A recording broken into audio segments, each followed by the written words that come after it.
Саламатсыңарбы, урматтуу бир туугандар? Көрсөтүүдө ыйык жазуудан кыска жана нуска насаат. Бүгүнкү биздин темабыз Иса Машаяк тирүү Кудайдын уулу. Азыр мен Матайдан 16-бөлүм 15-18 окуп берсем. Иса алардан: "А силер мени ким деп эсептейсиңер?" деп сурады. Шимон Петр ага: "Сен тирүү Кудайдын уулу Машаяксың" деп жооп берди. Ошондо Иса ага мындай деди: "Бактылуусуң сен, Жунус уулу Шимон. Муну сага адам эмес, асмандагы Атам ачып берди. Мен да сага айтып коеюн, сен Петрсиң. Мен өз жыйынымды ушул таштын үстүнө курам. Аны өлүм да жеңе албайт." Амин.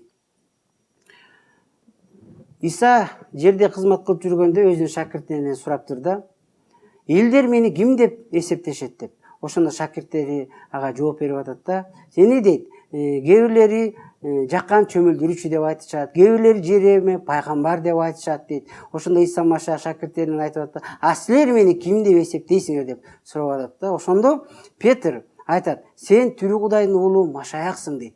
Ошондо Иса Машаяк Петрге айтат: "Сен дейт, Шимон Петр, бактылуусуң" дейт. "Анткени бул ачылышты сага адам ачып берген жок, бирок Кудай, асмандагы Атам ачып берди" дейт да. Анан азыр деле карап көрсөк, мисалы кыргыздарда Иса Машаяк ким деп сурасак, алар айтышат да: "Иса Машаяк бул орустун Кудайы" деп кээ бирлери айтышат. Мусулмандардан сурасак, Иса Машаяк ким десек, бул улуу пайгамбар деп айтышат. Ар ким ар кандай таанышат да. Бирок Кудайга рахмат.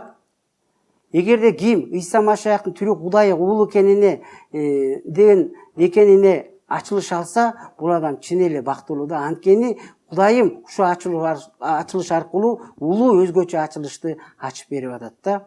Анткени ушул ачылыш аркылуу биз куткарылдык. Ушул ачылыш аркылуу биз Иса Машаякты Теңир деп тааныдык жана куткарылып, түбөлүк өмүргө ээ болуп, жана Кудайым ушул ачылыш аркылуу биздер өзүнүн жыйынын куруп атат, өзүнүн ушул Кудайдын патчачылыгына киргизип атат да. Анан Кудайдын сөзү айтып атпайбы? "Мен дейт, ушул таштын үстүнө курам дейт жыйынымды, аны өлүм да жеңе албайт, зыян келтире албайт" дейт.